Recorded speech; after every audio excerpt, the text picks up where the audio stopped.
Sebelum kita lanjut, jangan lupa like, comment, subscribe, dan nyalakan notifikasinya agar tidak ketinggalan info terbaru lainnya. Semoga bermanfaat.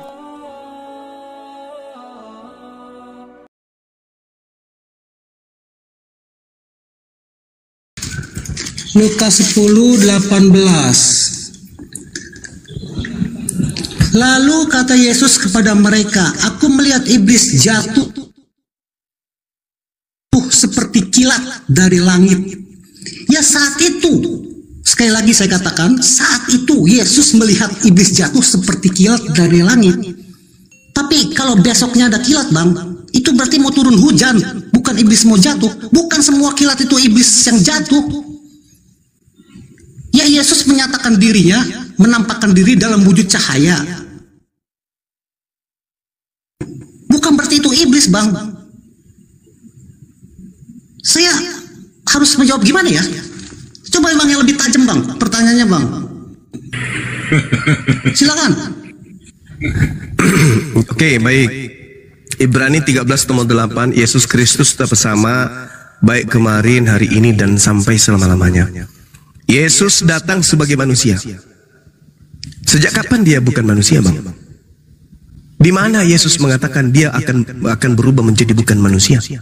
Paulus mengatakan, yang datang kepadaku adalah Yesus Kristus, tapi bukan manusia. Nah, coba Anda tunjukkan kepada saya di mana Yesus pernah mengatakan kalau dia akan berubah menjadi bukan manusia. Silakan.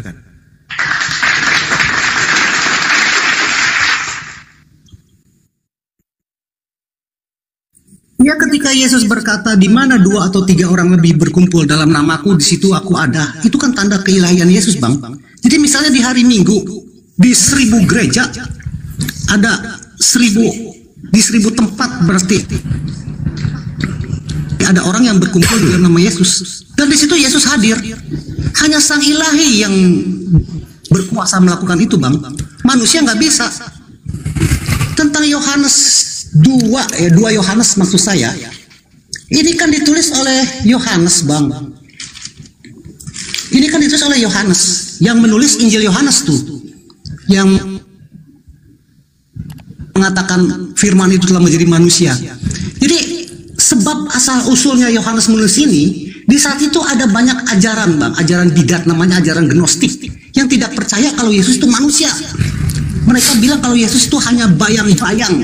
Jadi Yesus itu bukan manusia lah. Mereka tidak percaya Yesus yang mempunyai kuasa sebegitu besar bisa mati. Mereka banyak orang yang tidak percaya itu bidat. Oleh karena itu Yohanes menulis ayat ini, Bang. Sebab banyak penyesat telah muncul dan pergi ke seluruh dunia yang tidak mengaku bahwa Yesus Kristus telah datang sebagai manusia. Itu adalah si penyesat dan antikristus. Penulis ini penulis yang sama dengan yang menulis Injil Yohanes, yang mengatakan firman itu adalah Sang Ilahi, dan firman itu telah menjadi manusia dan diam di antara kita, dan seterusnya. Maksud ayat ini ditulis begitu, Bang. Ada ajaran gnostik yang tidak percaya kalau Yesus itu manusia. Seperti itu. Silakan. Tuh ada kingdom tuh, coba kingdom. Kemudian Bang kingdom. Coba gini, Bang. Coba sekali-sekali sedikit untuk lebih dalam memahami isi Bible. Anda membawa Matius 18:20 tadi. Sebab di mana 2 atau 3 orang berkumpul dalam namaku. Apakah pada saat dia menuju ke Damsyik, Paulus itu berkumpul dalam nama Yesus? Tidak. Dia sedang mencari pengikut Yesus untuk dibunuh. Kalau yang Anda maksud itu, murid-murid Yesus berkumpul mengingat guru mereka, ya gurunya hadir di situ, dalam arti kata ajarannya, ingatannya sama seperti kami. Ketika kami kemudian menghadirkan Nabi Muhammad SAW, di situ Nabi Muhammad hadir. Bukan berarti dia turun dalam rupa cahaya. Sedangkan yang dialami Paulus ini berbeda. Tidak masuk ke dalam Matius 18:20 itu, saudara. Matius 18:20 itu, di mana 2 atau 3 orang berkumpul dalam namaku, di situ aku ada di tengah-tengah mereka. Bukan berarti dia Tuhan. Begitu juga ketika saya pergi kemanapun, anak-anakku hadir mengingat aku di mana mereka pergi, di situ aku ada. Di situ doa-doaku untuk mereka ada. Murid-murid Yesus didoakan oleh Yesus. Bukan berarti dia berkumpul Anda di gereja kemudian tiba-tiba bunyi di atas seng, akulah Yesus. Bukan begitu. Sedangkan yang terjadi kepada Paulus itu sama seperti orang kedatangan setan. Kalau di daerah saya itu disebut popok perakang, ya, setan Sumiati kalau orang sini bilang. Tiba-tiba aja ada lengket di pohon, akulah Sumiati. Ya itu film Doti jadinya nanti tanggal 24. Bukan yang itu yang dimaksud Yesus. Sedangkan yang terjadi terhadap Paulus itu adalah orang yang kedatangan cahaya. Nah, coba tunjukkan kepada saya data di mana Yesus mengatakan kalau dia akan datang berupa cahaya kepada seseorang. Di mana? Coba data Anda tunjukkan kepada saya. Ada nggak data pengakuan Yesus kalau aku yang datang kepada kalian, aku datang dalam bentuk suara dan cahaya?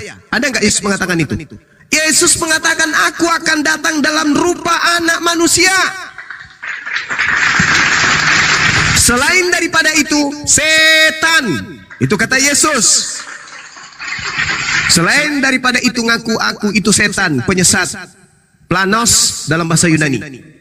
Waspadalah agar kalian jangan disesatkan. Ini pesan Yesus kepada Yahudi, bukan kepada Kristen. Sebab akan banyak penyesat datang dengan memakai namaku dan berkata akulah dia. Jadi kalau ada orang mengaku bertemu dengan aku di padang gurun, bertemu dengan aku di dalam bilik, jangan kamu percaya. Coba saudara, saya tanya kepada saudara, tahun 55 atau tahun di mana Lukas menulis kisah para rasul 9, kisah para rasul 5, di mana Paulus datang kemudian ke padang gurun Damsyik, bertemu dengan sosok mengaku Yesus. Pertanyaan saya kepada saudara, menurut Yesus kepada muridnya, kalau ada orang mengaku bertemu dengan Yesus di padang gurun, percayai atau jangan percayai? Jawab. Jadi gini Suma, Anda ini mencomot banyak ayat, tetapi sebenarnya tidak ada hubungannya. Dijawab nggak? Silakan Bang, silakan Anda jelaskan. Silakan. Dijawab pertanyaannya Bang Gurunda, Bang Juma. Iya, silakan Anda jawab. Jelaskan kepada saya kan minta penjelasan. Ayat-ayat itu disesuaikan dengan kondisi. Jadi tidak mengeneralisir kalau semua ayat itu sama. Iya, silakan Bang, silakan Anda jelaskan. Anda menyinggung. Ingat saudara ya, ingat pertanyaan saya, jangan melebar dulu. Pertanyaan saya kepada saudara, kata Yesus nih di tahun 33, kalau ada orang mengaku bertemu aku di padang gurun, mengaku bertemu aku di dalam bilik, kata Yesus, jangan kau percaya.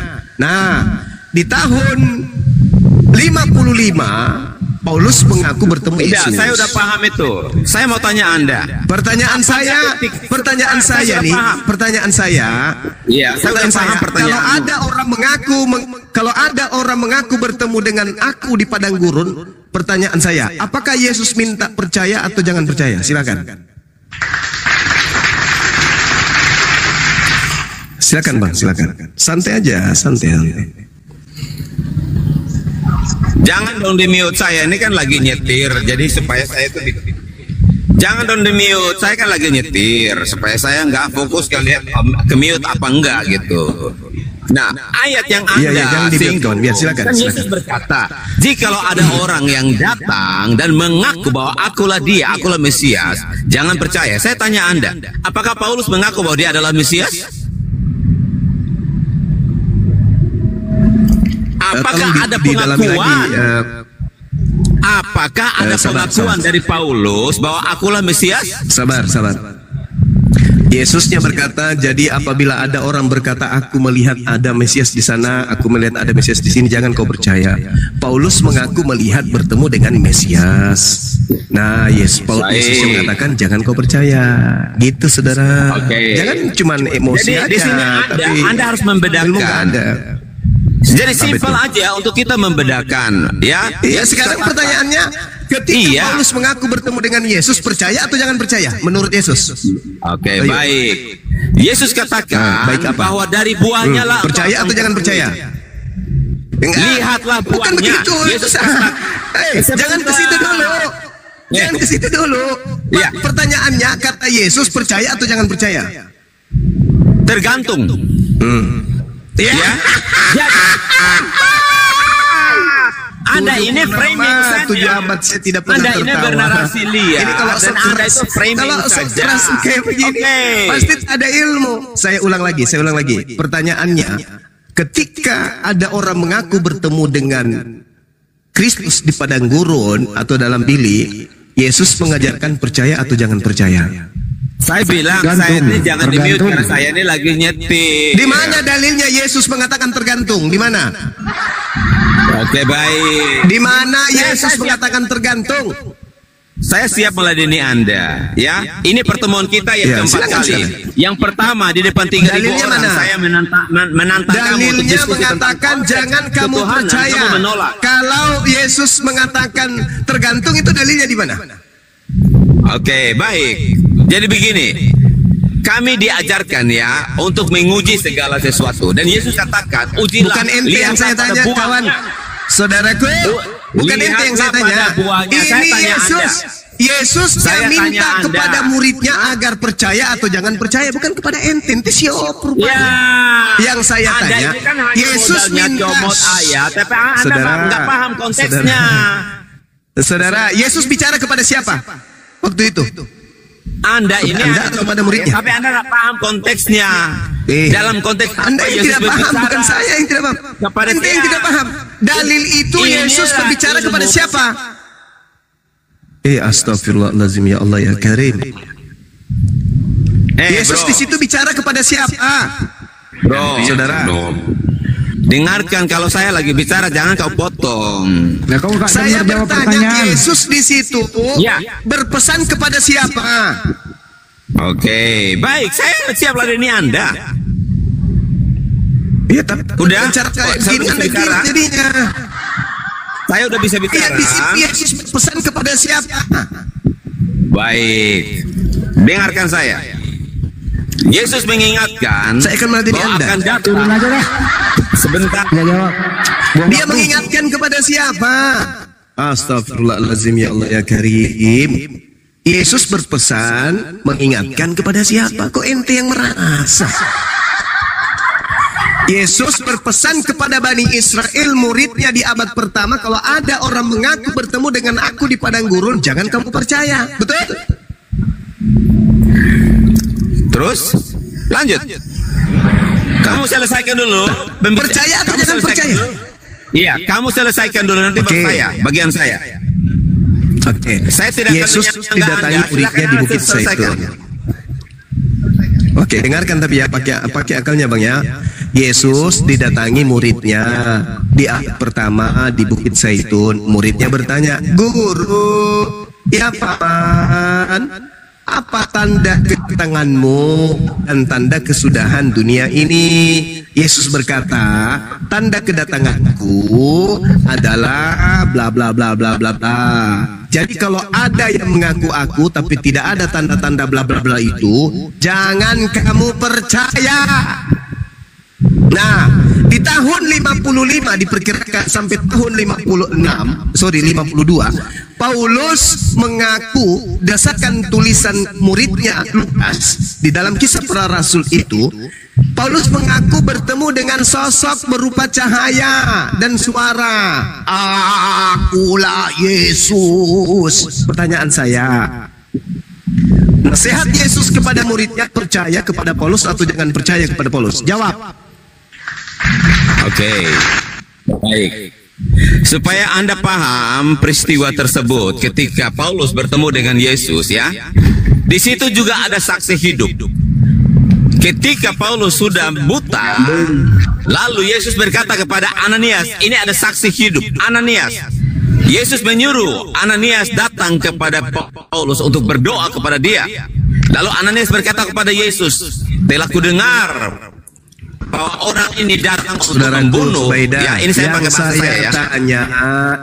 Yang saya tanya, saudaraku, supaya nasihat Yesusnya kepada murid, percaya atau jangan percaya? Kok di situ ada saksi, di situ ada wartawan, di situ ada ini. Saya tidak tanya itu, yang saya tanya nasihat Yesus kepada muridnya, percaya atau jangan percaya? Paham maksudnya Anda ini sebenarnya kan mau framing Kenapa saja. tidak jawab kalau Ya paham? Kalau paham jawab. Saudaraku, Martinus Tandilinting Mingkondong diobela na kengke asu polok. Nah, dengarkan nasihat Gini ya. Yesus kepada muridnya, percaya nggak atau ada jangan guna percaya. saya sama sampah kayak Oh memang betul, tidak ada guna. Ngapain Iya. ente di sini membodoh-bodohi diri Anda sendiri, pamer, memperbodoh diri. Yang saya tanya, apakah Yesus menasihatkan ke muridnya jangan percaya atau percaya? Di situ ada saksi, ada Ananias, ya, ada Martinus, ada Markuraus, ada Arunus, ada Pempnus, ada Mertince, ada semua lengkap, semua di situ kau sebut pula semua namanya lengkap. Ada 1,7 miliar lebih saksi di situ. Saya nggak tanya itu, Martinus. Yang saya tanya, Yesus berpesan percaya atau jangan percaya? Itu loh. So paten otak gimpe. Tapi sebenarnya udah dijawab Banyuma tadi, tergantung katanya. Di mana Yesus mengatakan tergantung? Orang Yesus minta jangan dipercaya kok. Dan Yesus berpesan kepada muridnya. Nah inilah yang melawan Yesus nih. Ada satu nih, Hasim, silakan Hasim, mau ditanggapi monggo. Andi sama. Oh ada Suma di sini. Suma dengar suaraku kan? Mau ditanggapi nggak usah framing. Apa pertanyaannya? Ya diulang Banyuma, silakan. Suma. Manusia tak berkuping. Kata Yesus kepada muridnya, apabila ada orang mengaku bertemu dengan aku di padang gurun, bertemu dengan aku di dalam bilik, pesan Yesus, percaya atau jangan percaya. Ketika Paulus mengaku di tahun 55 sampai tahun 52 mengaku bertemu dengan Yesus yang bukan manusia, Yesusnya kepada muridnya, percaya Paulus atau jangan percaya kepada Paulus? Jawab, silakan.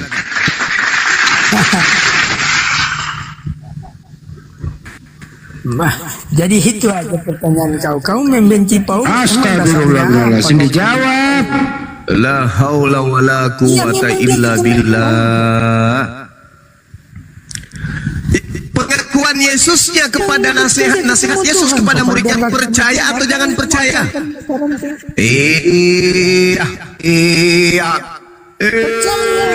Emang kenapa suka-suka gua? Di mana Yesus mengatakan percaya? Di mana? Di mana dalilnya? Di mana pengakuan Yesusnya? Kerasulannya Paulus.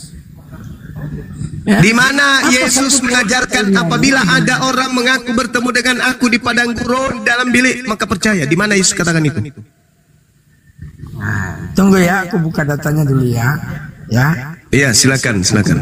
Iya. Waktu Paulus perjalanan Paulus ke Damsik kan, dia bertemu Yesus sendiri yang berkata, Paulus. Iya, di mana muridnya mengatakan percaya? Martinus, di mana Yesus mengatakan kepada muridnya?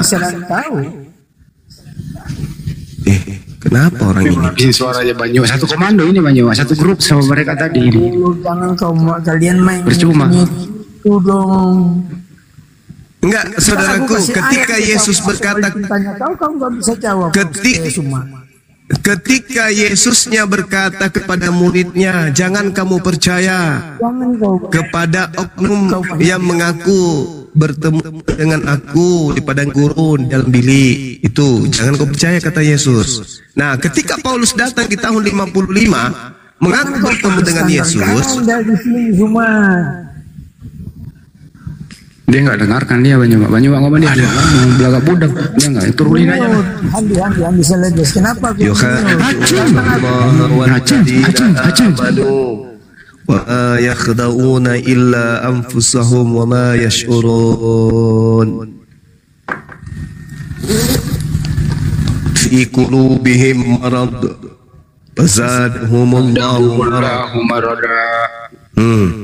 Di dalam hati orang-orang kafir itu ada penyakit. Itu bang, Al-Quran saya mengatakan itu.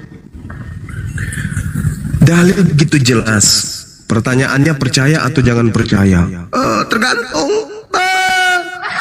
Masolang.